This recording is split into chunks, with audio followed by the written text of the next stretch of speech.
Welcome to ప్రజా express news. BC మహిళలకు కూటమి ప్రభుత్వం కుట్టు మిషన్ శిక్షణ పథకంలో అవకతవకలు జరిగాయని వైసీపీ నేతలు జాయింట్ కలెక్టర్ డాక్టర్ నవ్యకు వినతి పత్రం అందించారు. 1,00,000 మంది మహిళలకు కుట్టు మిషన్ శిక్షణ కోసం ఒక్కొక్కరికి 23,000 రూపాయలు ఖర్చు చూపించారని, వాస్తవానికి ఒక్కో మహిళకు 7,300 రూపాయలు ఖర్చు అవుతుందని వైసీపీ మహిళా నేతలు తెలిపారు. ఈ పథకంపై సమగ్ర విచారణ జరిపించాలని వారు జాయింట్ కలెక్టర్ కు వినతి పత్రం అందజేశారు. గత ప్రభుత్వంలో ప్రతి పథకం లబ్ధిదారులకు నేరుగా వచ్చిందన్నారు.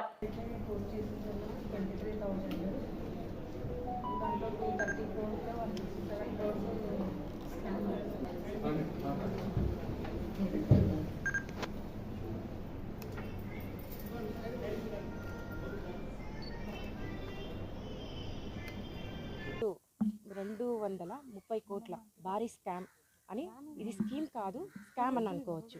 ఎందుకంటే మన బీసీ మహిళలు వీరందరూ ట్రైనింగ్ అని ఇక్కడ వచ్చిన వాళ్ళ 1,02,832 మందికి ఈ స్కీమ్ టెండర్ వేస్తే ఇందులో ప్రతి ఒక్కరికి ఒక్కొక్క పర్సన్కి అయ్యే, ఒక మహిళపై అయ్యే ఖర్చు మనకు 7,300 రూపాయలు అయితే, ఇక్కడ మన టీడీపీ గవర్నమెంట్ అండ్ ఈ కూటమి ప్రభుత్వం కుట్ర ప్రభుత్వం అని మనం చెప్పుకోవాలి. ఎందుకంటే 21 పైన చేంజ్ అని మనకి చిల్లర అని చెప్తున్నారు. అంటే ఒక్కొక్క మహిళ మీద దాదాపు 16 నుంచి 17,000 వరకు ఒక ఆదాయం.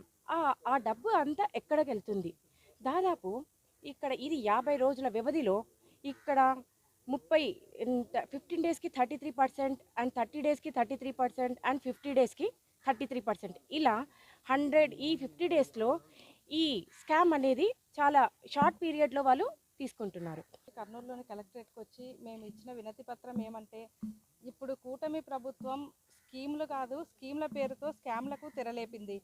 అలాగే బీసీ మహిళలను కూడా మోసం చేస్తున్నట్టు మనకు అందరికీ తెలుస్తుంది. ఈ కుట్టు మిషన్ల ట్రైనింగ్ అన్నది ఒక పెద్ద స్కామ్. ఎందుకంటే 1,00,000 మంది బీసీ మహిళల కోసం ఏర్పాటు చేసిన ఈ కుట్టు మిషన్లు ట్రైనింగ్ అనేది కేవలం ఒక వ్యక్తికి అయ్యేది 7,300. దాన్ని స్ప్లిట్ చేస్తే ఒక 4,300 కుట్టు మిషన్కి అవుతుంది, ఒక 3,000 రూపాయలు ట్రైనింగ్ అవుతుంది.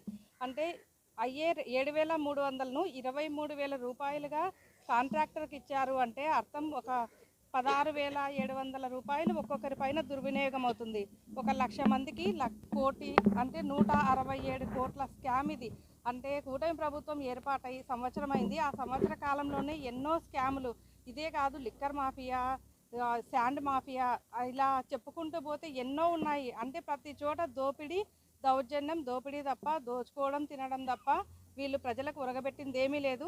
మన జగనన్న ఉన్నప్పుడు 5 సంవత్సరాల కాలంలో ఆయన 270 లక్షల కోట్ల రూపాయలు ఆయన అకౌంట్లలోకి, అంటే సంక్షేమం కోసం ఖర్చు చేశారు. వాటిలో 2 లక్షల కోట్లను మహిళల అకౌంట్లలోకే పారదర్శకంగా, ఏ విధమైన దళారీ వ్యవస్థ లేకుండా డీబీటీ ద్వారా డైరెక్ట్గా ఆయన ట్రాన్స్ఫర్ చేశారు. కానీ వీళ్ళు చేస్తుంది ఏమి?